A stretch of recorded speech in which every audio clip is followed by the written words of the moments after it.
সুপ্রিয় দর্শক, আজ আমাদের মাঝে উপস্থিত রয়েছেন জনপ্রিয় গীতিকার কাজী ফারুক বাবুল। শুভ সকাল, কেমন আছেন? শুভ সকাল, আলহামদুলিল্লাহ ভালো আছি। আপনি ভালো? আমি বেশ ভালো আছি। অসংখ্য ধন্যবাদ আপনাকে আজ আমাদের মাঝে উপস্থিত থাকার জন্য।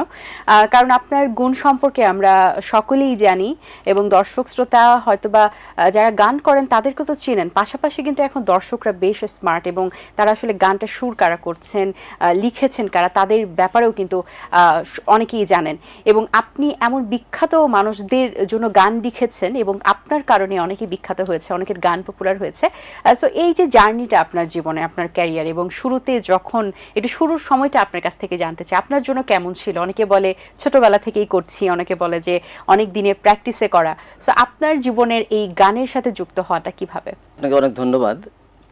অনেকগুলো প্রশ্ন করেছেন। গান এসছে অনেক পরে। আমি প্রথম ছোটবেলা থেকে ছড়া, কবিতা, গল্প এগুলো লেখালেখির হাত ছিল। কলেজ পর্যায়ে এসে আমি রাঙামাটি কলেজে স্টাডি করেছিলাম। বাবা ছিলেন পুলিশ অফিসার, তো বদলির একটা সুযোগ ছিল। রাঙামাটি, দিঘিনালা, বরকল, মারিশা নাম শুনেছেন, এসব খুব প্রাকৃতিক সৌন্দর্যের সমারোহ। তো ওইসব প্লেসে থেকে আমি প্রাকৃতিক সৌন্দর্যে আমি অভিভূত হয়ে যেতাম, যে কিভাবে এই যে ঝর্ণা ঝরছে পাহাড় থেকে, নদী বয়ে যাচ্ছে আপন গতিতে, পাখি উঠছে ডানা মেলে, এগুলো আমাকে ভাবিয়ে তুলতো। পরবর্তীতে আমি এগুলো ছড়া আকারে, কবিতা আকারে, গল্প আকারে আমি এগুলো লিখতাম, লিখে বন্ধু বান্ধবদের সাথে শেয়ার করতাম। তো তারা অবাক হতো যে এভাবে বেশ সুন্দর তো হলো, এই গল্পটাকে আমি কাগজে কলমে লিখে ফেলতাম। তো গান তারপর পরবর্তীতে আমি জগন্নাথ বিশ্ববিদ্যালয়ে যখন স্টাডি করি, রাঙামাটি কলেজ শেষ করে জুলজি অনার্স নিয়ে যখন লেখাপড়া করি, তখন বিটিভিতে আমার সহকর্মী, যে আমার ডিপার্টমেন্টে জুলজি ডিপার্টমেন্টে ছিল, আপনারা চিনবেন, খুব জনপ্রিয় উপস্থাপক মাসুদ কায়সার, বিটিভিতে প্রথম থেকে শুরু থেকে করতেন। সে আমার ক্লাসমেট, সে সঙ্গীতকে ভালোবাসতেন এবং আমার সঙ্গে খুব তার সুন্দর সম্পর্ক। তাকে আমি টিভিতে দেখতাম যে সুন্দর উপস্থাপনা করতাম, বললাম দোস্ত তুই আমাকে নিয়ে চল, টিভিতে নিয়ে চল। সে আমাকে মোটামুটিভাবে, যেহেতু আমার ভিতরে সেই প্রতিভাটা ছিল, লুকিয়ে ছিল সুপ্ত অবস্থায়, কিন্তু বিকশিত হবার কোনো সুযোগ পাচ্ছিল না, তো সেই আমাকে বিটিভিতে নিয়ে গিয়ে পরবর্তীতে আমি সবার সঙ্গে আমার পরিচয় হয়। আমি স্ক্রিপ্ট লিখতাম বিভিন্ন অনুষ্ঠানের, সেই থেকে গীতিকার হিসেবে নিয়ম অনুযায়ী 25টা গান জমা দিয়ে আপনার ওখানে এনলিস্টেড হতে হয় গীতিকার হিসেবে। বাংলাদেশ টেলিভিশনে হলাম, বেতারে হলাম। তো এইভাবে মোটামুটিভাবে গানে জাস্ট আপনার ফার্স্ট আপনার গান আমার বিটিভিতে প্রচার হয় আপনার এটা 80 দশকের প্রথম দিকে। শিল্পী ছিলেন জিনাত রেহানা, নাম শুনবেন, খুব প্রখ্যাত শিল্পী। যে আপনার উনি গেয়েছিলেন, যদিও উনি আমাদের মাঝে কিছুদিন আগে উনি পৃথিবীতে ছেড়ে বিদায় নিয়েছেন, আমরা ওনার রুহের মাগফিরাত কামনা করছি। তো উনি আমার প্রথম শিল্পী ছিলেন বিটিভিতে। পরবর্তীতে আপনার রুনা লায়লা, সাবিনা, ইয়াসমিন ম্যাডাম, আপনার কুমার বিশ্বজিৎ, তপন চৌধুরী, এন্ড্রু কিশোর, আপনার মোটামুটি আমি এত ভাগ্যবান, সব শিল্পী তাদের দিয়ে অন্তত আমার গান করার সুযোগ হয়েছে। বাহ, চমৎকার। এবং আপনি আপনার যে যদি বলি যে অনেক গান আপনি যেগুলো লিখেছেন ম্যাক্সিমামই আসলে সুপারহিট। আমি যদি নাম বলে দর্শকরা আরো বেশি বুঝতে পারবেন, সেটা হচ্ছে চাঁদ তারা সূর্য নও তুমি, এবং ও পরাণের পাখিরে, এবং আরো অসংখ্য আসলে গান আপনার রয়েছে। সো এই দুইটা গান নিয়ে একটু জানতে চাই, এবং পাশাপাশি আর যে গানগুলো রয়েছে, এবং লেখার সময় থেকে শুরু করে সঙ্গীত শিল্পী গাওয়ার পর থেকে শুরু করে গানটা প্রচারের পরে যে এত জনপ্রিয়তা, এত ভালো লাগা, সো কেমন অনুভূতি কাজ করে, এবং গানগুলো সম্পর্কে একটু জানতে চাই। কিছু গান আমার যেটা আপনার মানুষের মুখে মুখে আমি এখনো যেগুলো আমি শুনতে পাই। 90 দশকে আমি যখন আপনার এই মাইলসের যে কথা বললেন, চাঁদ তারা গানটি, এটা আমার একটা বড় একটা অ্যাচিভমেন্ট। আপনার ব্যান্ডে আমি গান আপনার লেখা শুরু হলো যে মাইলস ব্যান্ড থেকে। তো সেখানে তাদের এই গানটি আপনার, আমিও নিজেও জানতাম না যে এই গানটি মানুষ এভাবে এত পছন্দ করবে। তো সেদিক থেকে আমি লাকি যে এই গান ওই তখন ক্যাসেট ছিল আপনার, ক্যাসেট আকারে। তো এটা আপনার বাজারজাত হবার পর সারা বাংলাদেশে, দেশের বাইরে যে গানটা মানুষ যেভাবে শ্রোতারা এইভাবে গ্রহণ করেছে, তো ওটা অবশ্যই একজন গীতিকারের জন্য এটা একটা বড় পাওয়া, বড় অর্জন বলবো আমি। তার পরবর্তীতে আরো কি গান বললেন আপনি? ও পরাণের পাখির, এটা বাবুর অ্যালবাম। এই বাবুর গানগুলো আপনার মৌচাক মার্কেটে হলো দেখা, তুমি আমার ভালোবাসা অ্যালবাম, ও পারানের পাখিরে, এবং যদি বলি রবি চৌধুরীর কথা, যে সবাই তো রবি চৌধুরীকে চেনেন, কিন্তু ওনার যে শুরুর দিকের গানটা সেটিও আপনি লিখেছিলেন, সেই গানটির নাম সম্পর্কে একটু জানতে চাই, গানের কথা সম্পর্কে জানতে চাই। Very good. নিঃসন্দেহে রবি চৌধুরীকে এখন সবাই আপনারা চেনেন। যে গান দিয়ে রবি চৌধুরীর উত্থান, সেটা আমার লেখা, রিমঝিম ঝিম বৃষ্টি যখন ঝরে রে, তোমার কথা শুধু মনে পড়ে রে, প্রেম দাও অ্যালবাম। আচ্ছা, এটি কি তার জীবনের প্রথম গান ছিল? এটা ওনার কামব্যাক ছিল? কার? রবি চৌধুরী কি এই গানটাতে কামব্যাক ছিল, নাকি এটাই ওনার জীবনের প্রথম গান ছিল? এটা অ্যালবামে সে গান করতেন, কিন্তু গান কামব্যাক ছিল একটা বড় পরিসরে।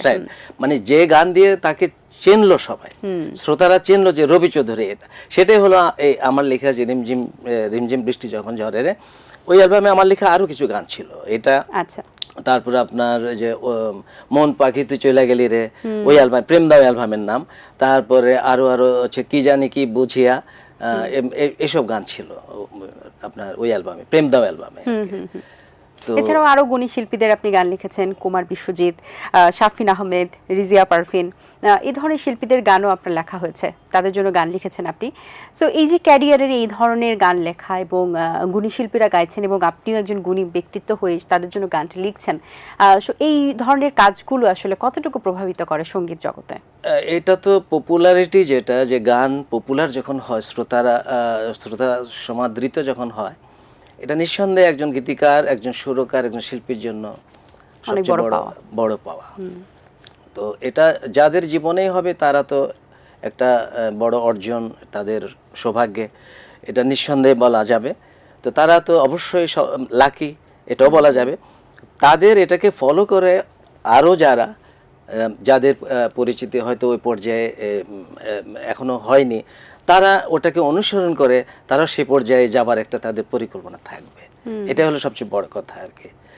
হ্যাঁ, আর যে কোনো সৃষ্টি, এগুলো আপনার এগুলো বেঁচে থাকার জন্য, মানুষকে পরবর্তীতে মানুষকে মূল্যায়ন করার জন্য এগুলোই একটা দৃষ্টান্ত হিসেবে থেকে যায়। আচ্ছা স্যার, এখন তো আমরা ওই প্রজন্ম দেখেছি এবং আপনি 90 দশকের থেকে আপনি গান লিখছেন এবং প্রায় 4 দশক ধরে আপনি গান লিখছেন। সো এই যে গানের জার্নিটা আপনি দেখেছেন এবং আপনি জেনারেশন চেঞ্জ হতেও দেখেছেন এবং দেখছেন এখন পর্যন্ত। সো জেনারেশনের যে চেঞ্জিংটা, অবশ্যই গানেরও ধরন চেঞ্জ হয়েছে।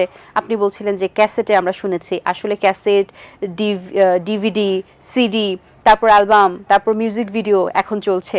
সো এই পরিবর্তনটা, এই ধারাবাহিকতা যেটা চলছে গানের ক্ষেত্রে, যেটা চলবে আগামীতে আরও পরিবর্তন হবে, এই ব্যাপারটা আসলে সঙ্গীত ক্যারিয়ারে কতটা এফেক্ট করেছে, বা পরিবর্তনটা আপনার চোখে কোনগুলো বেশি লাগছে যে এই পরিবর্তনটা হয়তো বা না হলেও চলতো, বা এই পরিবর্তনটা আসলেই দরকার ছিল? এটা সার্বিকভাবে বলতে হয় এভাবে যে পৃথিবীর সবকিছুর পরিবর্তন আছে, জি, সঙ্গীতেও এই পরিবর্তন আসাটা এটা অস্বাভাবিক কিছু না। এটা আসতেই পারে, এটা আসবে। আপনার সেই আমলে যারা গান করতেন, এখন যারা গান করছেন, হ্যাঁ, এখন কম্পেয়ার হতে পারে তখনকার মান কেমন ছিল, এখনকার মান কেমন হতে পারে, কিন্তু এনভায়রনমেন্ট চেঞ্জ আসবেই। হ্যাঁ, সেটা তো সেটাই হবে। তো সেই এনভায়রনমেন্ট অনুযায়ী এখন যা হচ্ছে, তখনকার সময় যা হচ্ছে সেটাও গ্রহণযোগ্য ছিল, এখনকার সময় যা হচ্ছে এটাও গ্রহণযোগ্য বলবো আমি। কোনোটাকে আমি ফেলে দিতে পারবো না। ডিজিটাল বাংলাদেশ বলে কথা একটা। আচ্ছা, আরেকটি বিষয় যে আমরা যে দেখি যে শুনেছি আমাদের আসলে 90 দশকের যে সময়টা, তখন যখন আসলে লিজেন্ডারি শিল্পী যারা গান গেয়েছেন, যারা লিখেছেন, আপনি যেমন লিখেছেন, সো ওই সময়টা ছিল এরকম যে আমরা শুনেছি গীতিকার, সুরকার এবং সঙ্গীত শিল্পীর একটা মেল বন্ধন হতো। তারা বসতেন, তারা একসাথে দীর্ঘ সময় গান নিয়ে কথা বলতেন এবং একটি গান রেকর্ড করার জন্য তারা কয়েক মাস পর্যন্ত সময় দিয়েছেন, এরকমও হয়েছে। এবং শুনেছি অনেক গান নাকি বছরও লেগেছে একটা গান লিখে শুরু করা।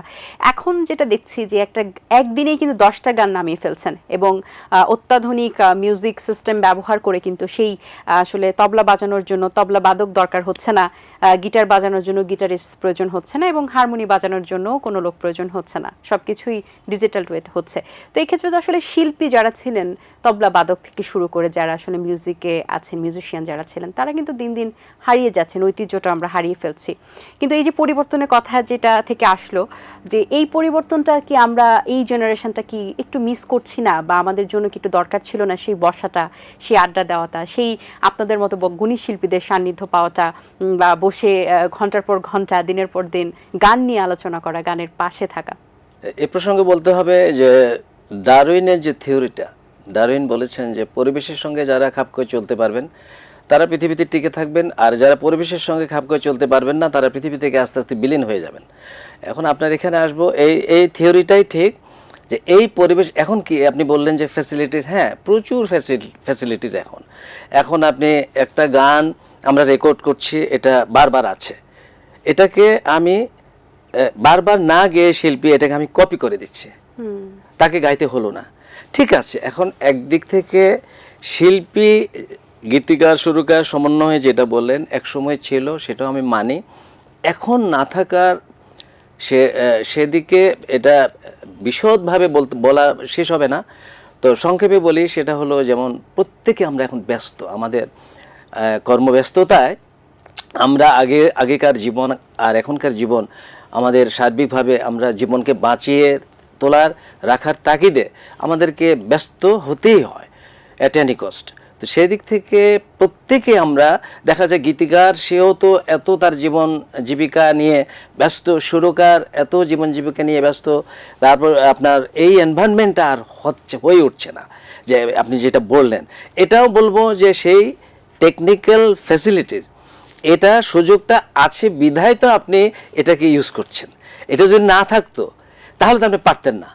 আগে আমরা গান করেছি, একটা গান যে হয়ে হয়ে হয়ে রেকর্ড হচ্ছে, সব মিউজিশিয়ানরা বাজাচ্ছে একসাথে, আমরা রেকর্ড করছি, আপনার শেষের দিকে ভুল হলো আবার এটাকে রিটেক, আবার প্রথম থেকে শুরু করতে। কিন্তু এখন তো তা না, এখন কি করছে, এটা টেকনোলজির প্রযুক্তির যে আপনার ব্যবহার, যেটা এটাকে আপনাকে মানে থ্যাঙ্কস দিতে হবে, কারণ এটা প্রযুক্তির ডেভেলপমেন্ট। হ্যাঁ, তো এই প্রযুক্তির ডেভেলপমেন্টে আমরা এগুলোকে ইউজ করে, যেখানে এতবার গাইতে হতো, এত কষ্ট, এত সময়, এটাকে খুব সংক্ষেপে এখন টেকনোলজির মাধ্যমে এটাকে সহজভাবে এখন আমরা এটাকে ইউজ করছি। তা আমি কোনোটাকে এটাকে তো ফেলে দিতে পারবো না। আমি বলবো যে ওই এনভায়রনমেন্ট ওটাও কারেক্ট ছিল, এখনকার এনভায়রনমেন্ট এটাও কারেক্ট, কোনোটাকে আপনি ফেলে দিতে পারবেন না। তবে আপনি যদি খাপ খেয়ে নিতে পারেন, আপনি gainer, you will be gainer. Otherwise আপনি খাপ খেয়ে নিতে পারবেন না, আপনি এগুলো থেকে বঞ্চিত হবেন আমি মনে করি। আচ্ছা স্যার, নতুন প্রজন্ম যারা রয়েছেন, যারা গানের জগতে আছেন, তাদের উদ্দেশ্যে আপনার কি পরামর্শ থাকবে? পরামর্শ অবশ্যই আছে। পরামর্শ হলো, এখনকার শিল্পী যারা নতুন করছেন তাদের অবশ্যই একনিষ্ঠ সাধনা, আপনার সেই সিনিয়র শিল্পী যারা তাদের ফলো করা, আপনার রেগুলার রিওয়াজ করা, আপনার সবচেয়ে বড় কথা হলো যে একজন শিল্পী হতে গেলে আপনাকে বিনয়ী হতে হবে, একজন আদর্শের মানুষ হতে হবে। তো আমি মনে করি যে এগুলোকে ফলো করে যারা অতীতের আপনার গুণী শিল্পীদের মূল্যায়ন করে যদি আপনি আপনার জীবনটাকে সুন্দরভাবে চালিয়ে নিতে পারেন, আপনার জীবন অবশ্যই, আপনার জীবনও সার্থক হবে। এটাই আমার তাদের কাছে এটাই রিকোয়েস্ট থাকবে, তারা যেন সেটাকে অনুসরণ করে যেন তাদের জীবনটাকে তারা পরিচালিত করে। জি, অসংখ্য ধন্যবাদ আপনাকে, খুব ভালো লেগেছে কথা বলে, অনেক শুভকামনা রইল আপনার জন্য, ভালো থাকবেন সবসময়। আপনাকে অনেক ধন্যবাদ। আমাদের এটিএন বাংলার কলাকুশলী যারা এই অনুষ্ঠানের সঙ্গে সম্পৃক্ত, সবাইকে আমি আমার পক্ষ থেকে আন্তরিক ধন্যবাদ জানাচ্ছি। আপনারা সবাই ভালো থাকবেন, সুন্দর থাকবেন এবং আমার জন্য দোয়া করবেন। Thank you. দর্শক, আশা করছি আজকের আয়োজন ভালো লেগেছে। আজ এই পর্যন্তই, দেখা হবে আগামী পর্বে। সেই পর্যন্ত ভালো থাকুন, সুস্থ থাকুন, এটিএন বাংলার সাথেই থাকুন। আল্লাহ হাফিজ। দিন আসে দিন যায়, সময়টা চলে যায়, তবু আছি এই বেশ ভালো। জীবনটা রঙময়, যেভাবেই হওয়া চাই, নয় কবু সাদা কালো। এই আশাতে স্বপ্ন ভাসে, সুখ হাসে চোখে মুখে, চায়ের চুমুকে।